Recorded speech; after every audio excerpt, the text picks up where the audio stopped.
Is working with you. Welcome to PK Floats in Lincoln, Maine. So it's a ride from my place to there. So it's a little over 2.5 hour ride, but it was really cool to check out what they do. PK Floats Incorporated is known for building tough, reliable, and dependable seaplane floats. With a 70-year history in the industry, the knowledgeable staff at PK is focusing not only on building the best aluminum seaplane floats, but working one-on-one with the customers to ensure their satisfaction before, during, and after the sale. And this is a sea rudder, and that's what I'm going to help make today. So before we get into that, I want to kind of show everyone kind of the workshop and kind of what's going on behind the scenes. So as you can see, there's different stages as everyone's working on different floats and different parts on each float.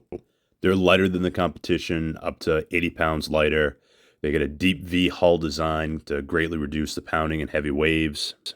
Every watertight seam sealed with 5200, heavy duty aluminum keel, no composition or structural bonding. Color is either silver, white, or custom color match.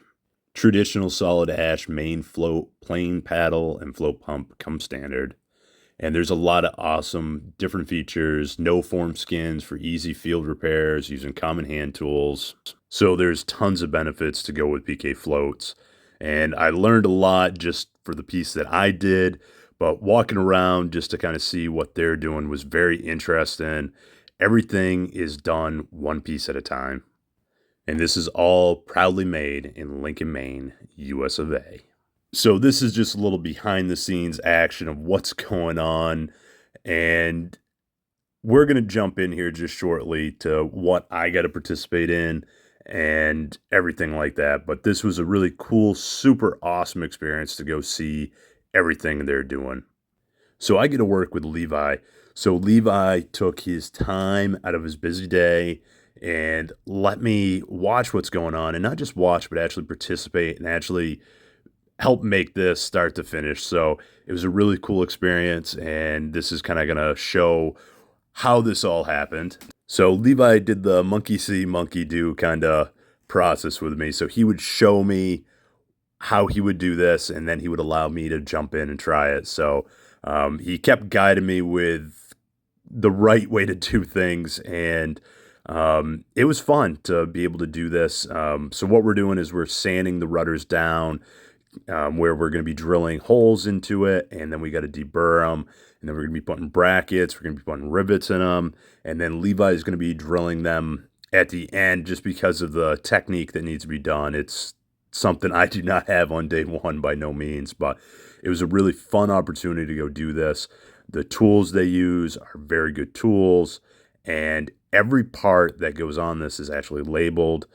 So what we're making is what's called a water rudder, and the retractable control surface on the back of each float that can be extended downward into the water to provide more directional control when taxiing on the surface. They are attached with cables and springs to the air rudder and operated by the rudder pedals in the cockpit. And a little bit about float plane history. It goes as far back as 1910 when the first float plane was built by the French. Float planes saw service in both World War I and World War II, and went onwards from there. And the U.S. Navy used them till about 1967 was the last time they used a seaplane. So what I'm using right now is the deburr tool, and I'm going to kind of speed this up in a hyperlapse so you can kind of see everything, because it is a little repetitive, but very interesting. So you see we're going over there, we're riveting everything in there. That was my first time ever riveting anything of that nature. So, and we'll kind of dig up close here shortly. But so we're working on the brackets. I'm asking questions. Levi's being patient with me and answering all my questions that I have. It was very educational. And here we are.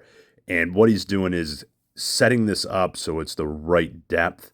So once he gets the first one, then you can go right through them pretty quickly. So he's explaining that right now, but there's a lot of background noise. So I'm just going to kind of do a voiceover and explain this. So, but once everything's set up, it goes very quickly. And there's a foot pedal down there by his foot that you put your foot into. So this is my kind of learning experience about how to do all this. But so when we come back in to get these brackets in there, this has to be really level and straight. And my first two were okay, but my third one, I needed a little bit of help because I was getting off-centered a little bit. So Levi came, made sure I was straight on to it because it can wiggle out. So it was definitely a learning experience using this tool, but a very cool tool. And I was slowly starting to get the hang of it. Now, this is where we're going to do some more drilling. So the first couple of drills that we did, the holes we made, wasn't too complex that I could do that no problem. But this really gets to the point that it has to be perfect on every plane, I guess I should say. And it takes a lot of skill, and watching Levi do it was pretty impressive to see it. So you'll see here in just a quick second where he'll drill through this, and then he actually leaves the bit in there, and he's explaining the angle every which way, and he's doing this by eye, which was so impressive to get this. And as he goes, he drills a bigger hole each time, but this gives him 3 tries to make sure everything is 100% perfect for what it needs to be. And I'm going to do a little hyperlapse, and you see me kind of videotaping here for a reel that I was making. And then this is just me checking it out in wonder. And this is the finished product. It is going to be painted and everything like that, but awesome working with you.